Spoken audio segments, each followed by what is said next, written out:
Hello and welcome back to the Sandboy Saga. Let's get started. So to recap, I said I wanted to implement this for keyword that would loop through all possible alternatives of a rule. And here's an example of it in use. It's just a static wood element that just sits there, but when it finds a fire element next to it, it catches on fire and burns. Now if you did this with just the normal XYZ symmetry, it would only check one neighbouring space per event, but I want this wood element to catch fire if there is any fire element next to it.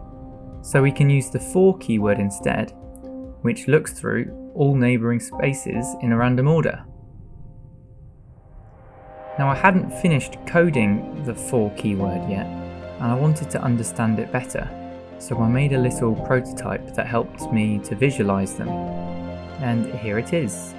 It visualizes toad splat rules and their symmetries in 3D. So in this example, the rule has no symmetries, so there's only one possible form of the rule.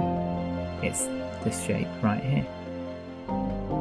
And in this example, there are 6 possible translations of the rule, because it has the X, Y, Z symmetries, but it can get a little bit more complicated. So look at this rule, and this is what it looks like in 3D. With no symmetries, that's the only possibility, but with the X, Y, Z symmetries, there are tons more possibilities.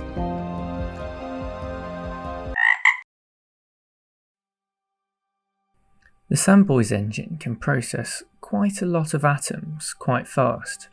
One of the ways it does this is by pre-calculating a lot of things ahead of time. By figuring out all of these different possibilities of rules, it can process more sand and more stuff on the screen at a reasonable frame rate. This was a problem for the for keyword. So let me show you. For a set of 4 possibilities, there ended up being 24 potential orders to pre-calculate.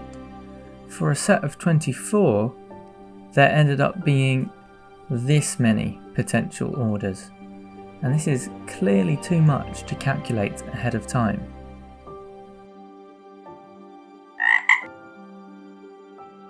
So I thought, instead of doing it properly and doing, that ridiculously large number of different possibilities, maybe I could fake it. Maybe I could just simulate that by doing a smaller subset of them.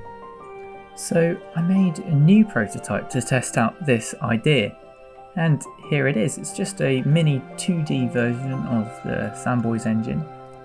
And what you can do in it is view the distribution of atoms over time to see what, on average, they do. And I tried making this example here, where I fake it. It doesn't actually go through every possible sequence, but it just tries to simulate it a little bit. And it looks okay in this example. But when I put these atoms into a slightly different environment, it didn't work as well. Look how they're sort of biased to going towards the right. With a bit of work, I was able to improve this fake approach, and it seemed to be quite fast and reliable.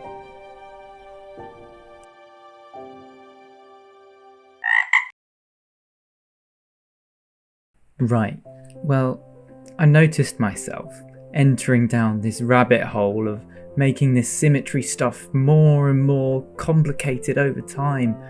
I felt like I was making more problems than I was solving. I was trying to come up with some golden solution that would fit every scenario, which just didn't exist.